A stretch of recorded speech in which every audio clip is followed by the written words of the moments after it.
Делегация во главе с министром образования и науки Алмазбеком Бейшеналиевым находится в Российской Федерации с рабочим визитом, сообщает пресс-служба ведомства. В рамках визита министр образования и науки Бейшеналиев встретился с министром науки и высшего образования Российской Федерации Валерием Фальковым для обсуждения двустороннего сотрудничества. Бейшеналиев отметил, что в настоящее время в российских вузах обучаются около 16 тысяч кыргызских студентов и выразил заинтересованность Кыргызстана в дальнейшем развитии двустороннего сотрудничества в сфере высшего образования.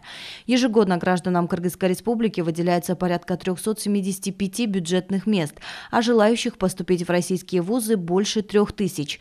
Глава Минобразования Кыргызстана в ходе встреч предложил рассмотреть вопрос об увеличении количества квот до 750.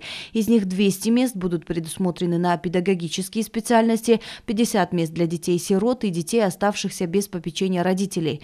Бейшеналиев также предложил рассмотреть ряд вопросов в целях расширения сотрудничества между двумя странами в области высшего образования и науки.